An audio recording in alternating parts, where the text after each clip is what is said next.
Wednesday, October 10, 2012. The children of millionaire couple Peter and Q.C Chadwick wait to be picked up at a bus stop after school. When neither of their parents arrive and they don't answer any calls, an alarm is raised. Peter and Q.C are missing. But this won't be any normal missing persons case. This is bizarre. Let's find Peter Chadwick. Hi, I'm your host Cambo. Grab a beer and pull up a deck chair.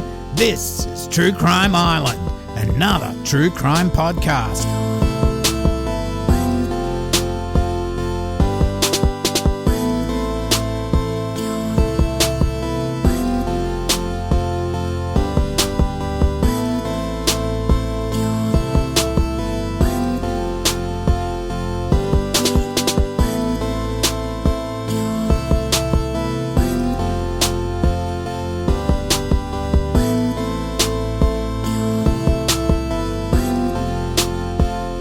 Hi Islanders, well, tonight's case, show, whatever, is bizarre.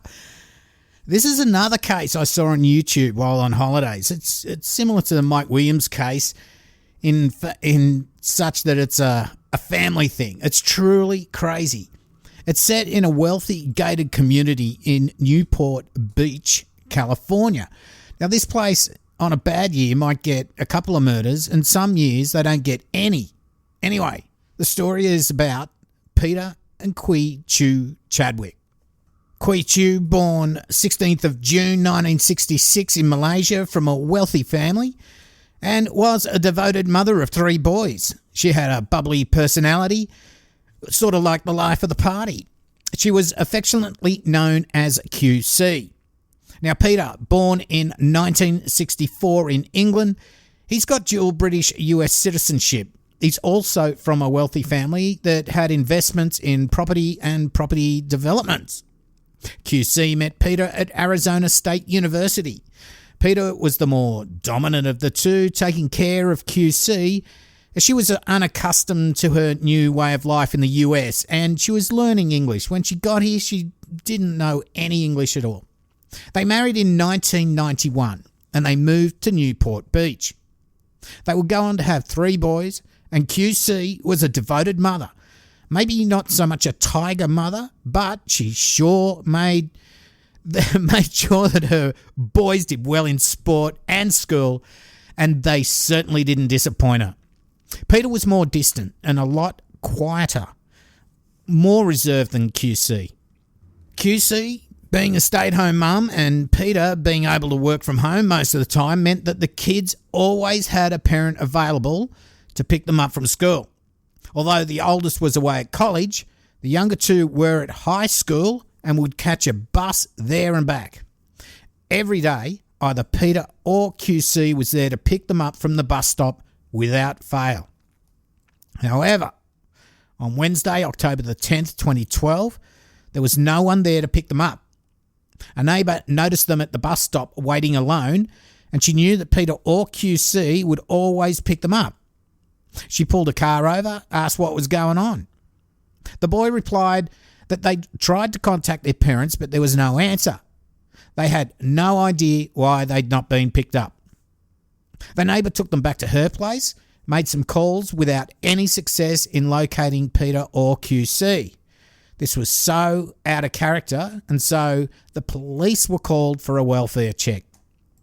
At around 7 p.m, the police turned up at the Chadwick residence, knocked on the door, but there was no answer. Calls to Peter's phone went to voicemail, and calls to Q.C.'s phone just rang out. Eventually, police got inside, and at first, everything looked fine. There was what looked like lunch had started to be made, as there was a couple of plates out and some sandwich ingredients. They went further into the house and into the master bathroom.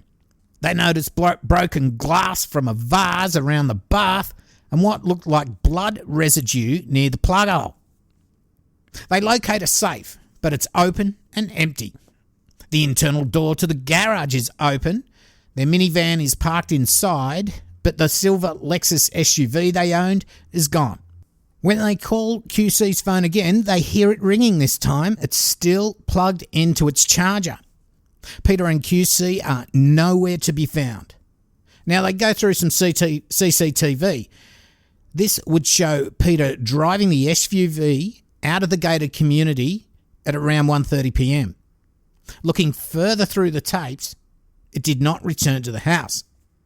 Now, you think, what's going on here? Where are they? Well, this gets really strange at this point.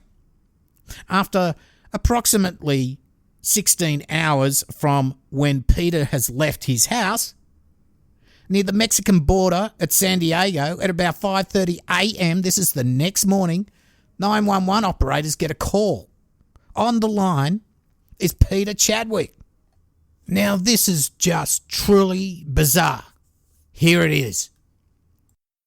This is a 911 call. Conversation recorded on October 2012 at 5:30. An emergency. This is Crystal. Yeah, my wife's dead. Okay, so where exactly is she? They took her. Who took her? The guy broke in my house.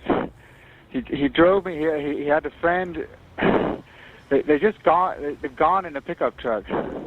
Okay, so your wife was kidnapped. She's dead. Okay, did she die in the house and then they took her corpse? Yeah, they killed her yesterday. They killed her yesterday. Yeah, we've been driving in Newport Beach. Okay, hold on. Let me get my supervisor on the phone.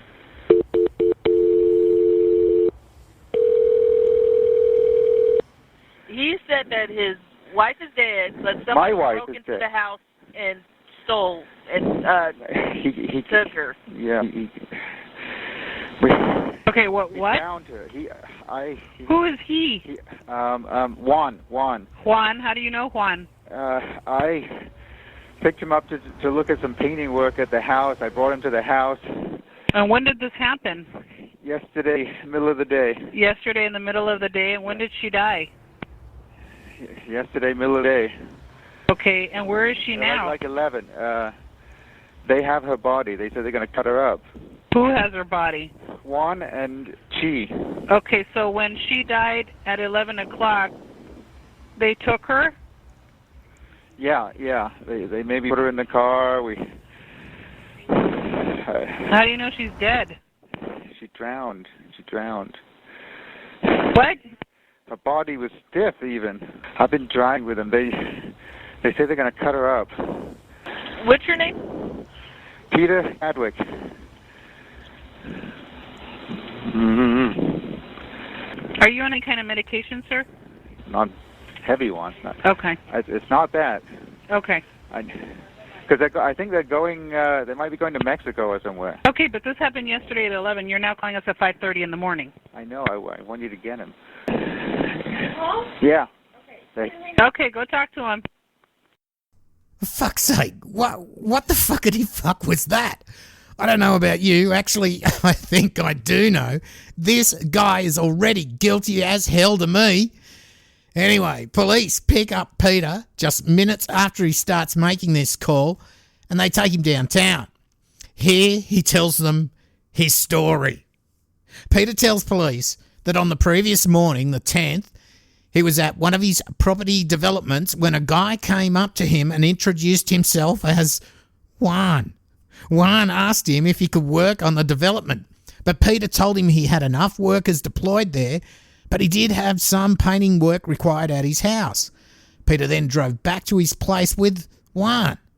Once inside, Peter explained how he needed the staircase banisters painted and let Juan go do his work. Peter goes on to say that he was in his home office when he then heard screams from his wife. He ran to find Juan trying to drown QC in the bath. Now, Peter tried to rescue his wife, but he struggled with Juan, who pulled out, get this, a small Swiss Army knife and threatened him. Now, I don't think I have to describe what one of these are. They come in all sorts of sizes, of course, but this one's got a 2-inch blade. So here's Juan waving around this little Swiss Army pocket knife. Anyway, then once he'd finished killing QC, Peter said that Juan made him wrap her body in a green blanket, put it in the back of the silver Lexus SUV they owned. He was told, now get this, he was told to pack a bag with clothes. And then at knife point, Juan forced him to drive towards the Mexican border. This happened at around 11 a.m. Wow. This guy murders his wife, but then makes sure he has clean clothes for the kidnapping. Look, at this stage, you probably are like the police that heard this story thinking this is total bullshit, but we must go on. Peter says he's then forced to drive to San Diego, and eventually Juan tells him to stop at the Arco Servo on Del Sol Boulevard. You can Google it, you'll find it. It's here that Juan calls a mate called Chi, who turns up in a blue Chevy truck. Chi and Juan transfer QC's body to the truck and drive off, leaving Peter behind with the SUV. Well, there you go. At least he's got to pack clothes. Anyway, I mean, it's not funny, but my God, this story is ridiculous. Peter then stumbles into the Arco, and that's when the 911 call is made. Now, you probably think, what a load of bullshit this guy is on about. Nothing adds up. Peter's body is covered in scratches and bruises on his neck and arms, including a huge bite mark on his arm. He says that it was from the struggle with Juan. In his car, of course, there's a suitcase packed with clothes, which he told police that he was instructed by Juan to pack. Now, again, what kidnapping murderer tells someone to pack some things, get some things, don't take everything, just pack quickly before they take them away? Peter would go through a range of emotions while he was interviewed. He was anxious, then he was silent, and when he was crying, there were no tears. Now, not once during the 911 call or his interview did he ask about his children's welfare. Now, Islanders, as we know, the ones that cry with no tears are guilty as fuck. And the cops thought that as well, as they arrested him for murder only 5 hours after the call. He seemed pretty unsurprised at this. He lawyered up and he stopped talking. So let's stop here for a minute, okay? Peter picks up a random dude called Juan he's never met before and offers him work inside his home. Once there, he instructs Juan to paint a banister while he goes to his office. Right. Let some random guy roam around your house that you've never met before. Also, in the house, there's no evidence that anyone was painting anything. Of course, Juan then decides out of the blue to murder QC, someone he's never met. And he's able to keep Peter at bay with a small Swiss Army knife. I mean, come on, for fuck's sake. Then Peter is instructed to pack this bag as Juan takes him and his wife hostage. I mean, what the fuckity fuck. Then he gets to the gas station, the Arco, on Del Sol Boulevard. Juan meets up with his mate Chi. They transfer QC's body to Chi's truck and drive off, leaving Peter alone at the gas station with his SUV. Well, this sounds like a plan that didn't go right. And so Peter's trying to make up some sort of story on the fly to make everything fit. The bites, scratches, and bruises on Peter's body don't look like something mythical Juan would make with his penknife. Rather, they look like the injuries inflicted by a woman desperate to save her own life. Unless Juan has long fingernails. So, this is the big question. Where is QC? Now, I don't normally do this, but it is for a podcaster mate called Mike Morford, and it's quite relevant.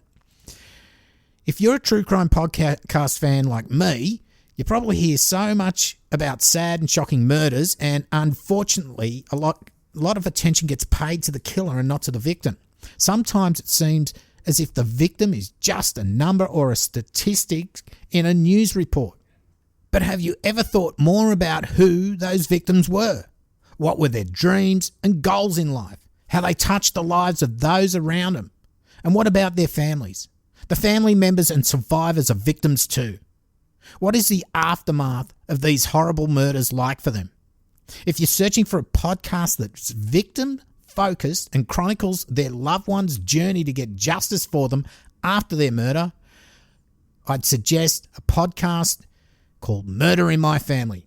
In each episode of Murder in My Family, you'll hear the backstory of a murder case and to get to know more about the victim and their family through an in-depth interview with a loved one. Sometimes the cases are unsolved, sometimes their families have gotten answers. Sometimes the cases are well known and sometimes not. But the common thread in every episode is that every murder victim means something to somebody. There are dozens of episodes ready to binge now. Subscribe and listen to The Murder in My Family right now, wherever you listen to podcasts. So, sorry about that. I don't normally do mid-roll ones, but this was for Mike Morford's show. It's really relevant to the last two episodes. And if you like this sort of family murder type thing, go and have a look at his podcast. It's absolutely fantastic. G'day, Mike. Okay, so back to trying to find QC's body. So we've got the 911 call. Peter's been dragged downtown. He's come up with his bullshit story. Police have arrested him. He's lawyered up and he's not speaking anymore. So as police searched the house for evidence, they found a handwritten piece of paper that had Peter's computer search history on it. Now, it looks like it was written out by QC. So this is like an A4 page and it's just got all these URLs written all over it. It had the URL, which included, and this, some of it's funny, some's not, abortion cost in California. Now another one, Chinese massage girls escort. How's that one? Team Tijuana escort girls. Also, divorce, Vicky Tran, California, and how to torture. Islanders, what do I say every week? Don't forget to delete your browser history. This guy didn't, and QC found all this, and she wrote it down on a piece of paper and she hid it in her cupboard. So Peter and QC's marriage wasn't so perfect as it looked like on the outside. Of course, if he's looking for Team Tijuana, Team Tijuana escort girls.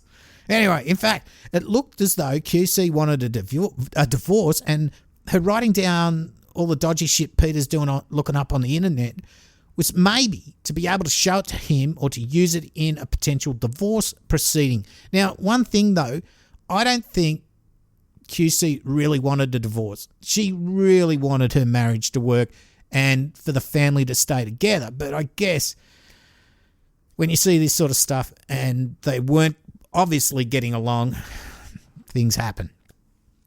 Anyway, any CCTV the police found with Peter driving his SUV that day, the day that they went missing, had no sign of Juan or anyone else travelling with him.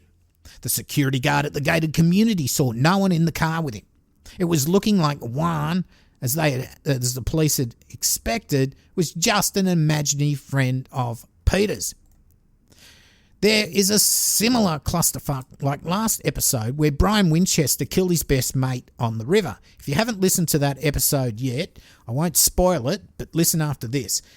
It also has a sprinkle of Jodi Arias about this.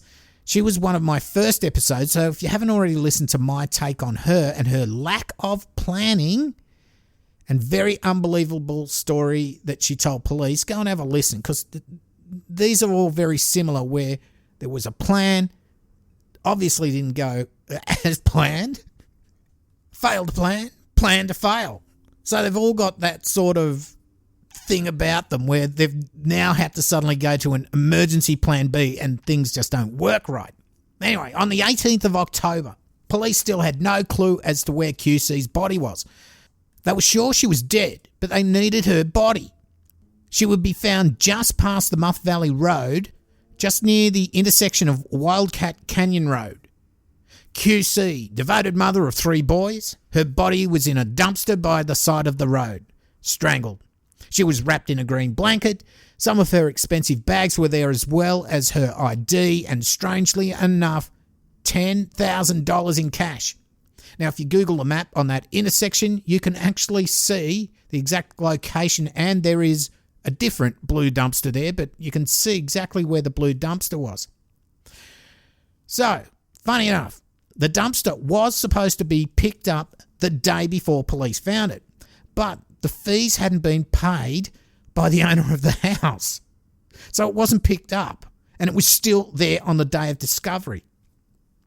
Other than that, she would have ended up in landfill. Chadwick pleaded not guilty in court, and he sweated it out in jail for 2 months until he was released on $1 million bail. Now, I hear you say, huh? I can hear it from here. Huh? What the fuck? Well, you see, he had no criminal history. He was based in the US. He had an expensive house, 3 kids. He'd surrendered both his British and US passports. So he gets bail. Now, the cops would have to try to keep an eye on him, but what could they do? They can't watch him every day. So Peter's out. You know what he does? I mean, this looks like he's done it. He looks like he's done it to everybody.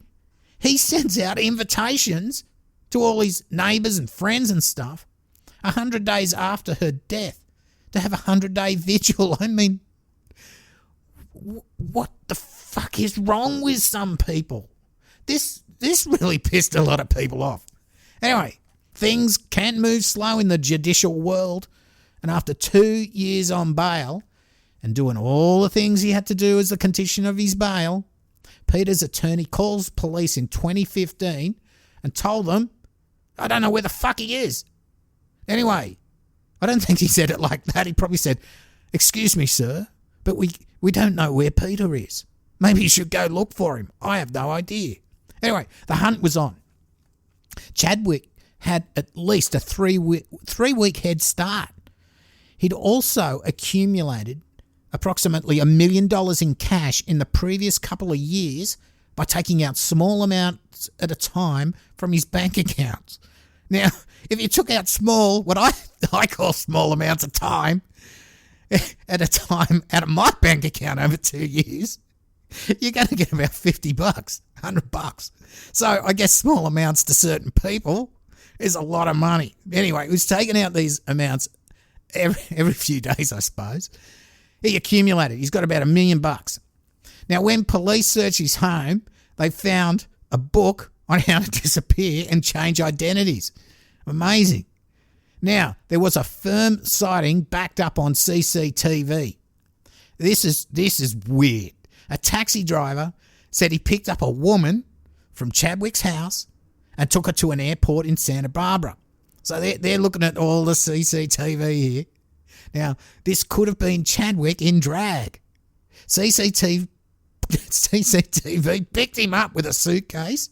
He's carrying it into the airport. He then goes into the restrooms, and the woman, she didn't come out, but Chadwick did, now dressed as he normally dresses.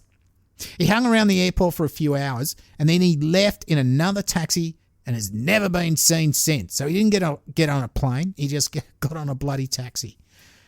Now, this is from CBS. It's an interview with US Marshal Craig McCluskey. So I'll just read out a little bit of this. Now, the countries he says the countries we've had active leads in that we've pursued include Japan, Canada, Mexico, Belize, Panama, and the Ukraine. For the first 2 to 3 years, I believe that he went north, and in fact, we learned that he did. He intentionally threw us off his trail. He wanted us to believe that he was going north to Canada when, in fact, he doubled back and went down south. We learned that in 2017, he was in a bus accident in Mexico. So, we know at least as recently as 2017, he was down in the country of Mexico. And the marshals have been zeroing in on Mexico. They say it's easier for a fugitive to get a phony passport there. Now, Chadwick's father, Michael, inferred that his son was suicidal, but that may have just been to put investigators off the scent. I don't think he killed himself, and if he did, why would he do it in a place where his body wouldn't be found? Why not just do it in a hotel room? There you go. So, Peter Chadwick is described as a white male, 5'7" tall, weighing 160 pounds, with brown hair and blue eyes. He was born on February 18, 1964. Peter Chadwick is a wanted man after he was arrested in the 2012 murder of his wife, Q.C. Chadwick. Peter was released on bond and then disappeared. This is all from the PD website. He's been a fugitive from justice since January 2015. With the partnership of the United States Marshal Service and the support of the City of Newport Beach and private donors, we are now offering up to $100,000 total reward for Mr. Chadwick's capture. Maybe they need to bump that up to $1 million. If you have any information about Peter Chadwick or his whereabouts, so everybody get your pencils ready, please contact Newport Beach Police Department at 1-800-550-NBPD. So that's November Bravo Papa Delta. And that, in numbers, that's 6273. So 1-800-550-6273. Or you can email them at tips@nbpd.org. Messages on the tip line can be left anonymously if so desired. Callers are encouraged to leave their contact information in case investigators need to follow up for additional clarification or information. Anyone with information also is asked to call, or alternatively, 1-800-336-0102 or submit another tip online to http://usmarshals.gov/tips. So, Islanders, this is an active case that you yourselves could help out in. Now, I don't normally do unsolved cases, but I think this one is a solve. They just lost the accused. I reckon he's made it out of the country. Not that what I reckon matters, but I reckon he's got out of the country. Maybe by jumping on a cargo ship or slipped over the border into South America. I reckon I could even find him sitting next to me in a deck chair drinking a beer in Thailand, because $1 million would go a bloody long way in Southeast Asia. What gives me the rage about this is that he killed his loving and devoted wife, the mother of his children, then just chucked her body in a dumpster. I mean, what a fucking scumbag. Now, there were issues in the marriage, and QC did tell friends she felt unloved. It does look like there was a divorce going to happen. Was it the financial loss that Peter refused to accept, and so he decided to kill QC? But somehow the killing of her was not as easy as he thought, and his plan went out the window. But he'd passed the point of no return, maybe, at some point, so he had to finish her off and quickly dispose of her body, make up that ridiculous story about wine, and at the same time try and explain all the cuts, bites, bruises and scratches all over his body. Sort of like, again, like I said last week, when Brian Winchester thought Mike Williams would simply drown, but then he had to shoot him in the face and hide the body. His plan went out the window, and maybe Peter Chadwick thought it would be easy to strangle and drown QC while she was in the bar, but he underestimated her will to live. Money was probably the main motivation. I mean, a divorce may have been very costly to Peter Chadwick. I don't think it was lust. I think it was probably getting it or buying it in town rather than having an affair.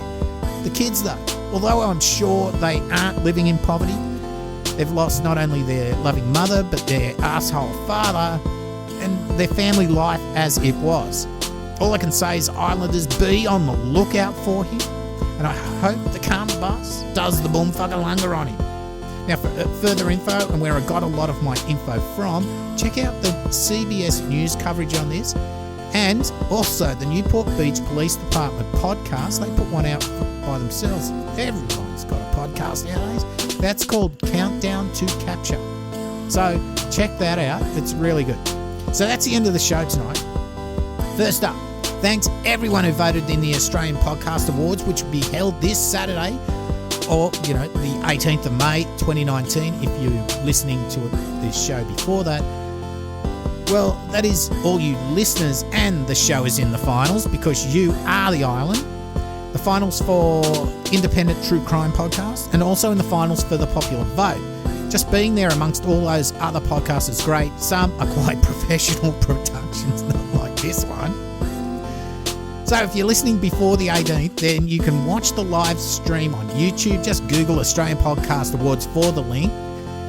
The next day, if you're around in Sydney, I said it last week, and I think I put a promo out, at the Marlborough Hotel at Newtown, Sydney, 2 p.m, Sunday the 19th, there's going to be a meet-up with Bloody Murder and Maul and Evidence Locker. I think Forgotten Australia might be there, a few other people, and some listeners are going to be there. So get on down there. It's always a fun day when we have the meetups and get to meet everybody. We're giving away stuff, so you can get some stuff. That'd be cool. Now we get to the Patreon shout-outs for this week. First up, we got Lisa Ferdinand. Thank you so much, Lisa. We've also got Fiona. We got Pat Fox. I think Fox something. Pat Fox. Thank you so much, Fiona and Pat. We got Elsie and Claire. And thank you so much. And Lizzie did up her pledge. I'm not sure if I mentioned her last week, but thank you very much to Lisa, Fiona, Pat, Elsie, Claire, and Lizzie. Now, if you have qualified for a mug or a t-shirt award, I have emailed you. I've got a couple of people email me back, but I think there's a couple outstanding. I always email you beforehand, so please check your email and get back to me. Also, if you've done that but still have not received anything from me, this could be 2, 3, 4 weeks later, let me know so I can track it, as there have been a couple of things not show up in the post from Threadless. If I have missed you totally, I'm sorry. Please let me know as well, as I do make mistakes and I can sort everything out. To become a Patreon, please go to patreon.com/True Crime Island, where for as little as $1 a month, you too can support the island. Also, if you want to make a one-off donation, you can go to paypal.me/True Crime Island. Also, if you want to send crypto, just email me. I'll send you a link and you can do that. Now, I'm nearly out of koozies. By this weekend, I will be out of beer coolers. I'll have to order some more, maybe a new design. But I do have keychains, stickers, and lapel pins. You need to email me for those, cambo@truecrimeisland.com, and you can use that email to contact me directly or for whatever. Anyway, most of the links are on my webpage, truecrimeisland.com website. Search for True Crime Island on Facebook, Instagram, and Twitter, and join the closed group on Facebook. Also, tell your friends to share it. That's probably a really good way to support the island. Tell as many people as you know. If they don't know what podcast is, let them know. Sort them out. So that's about it, as we ran a promo mid-roll for Murder in My Family, so nothing at the end. But again, that's a really good show, very relevant to the last couple of episodes. So that's it. Lots of love to Maggie James. I've been your host, Cambo. You've been listening to True Crime Island. And as I always say, and this is a case, don't forget to delete your browser history. Good night. Boom, fuckalunga.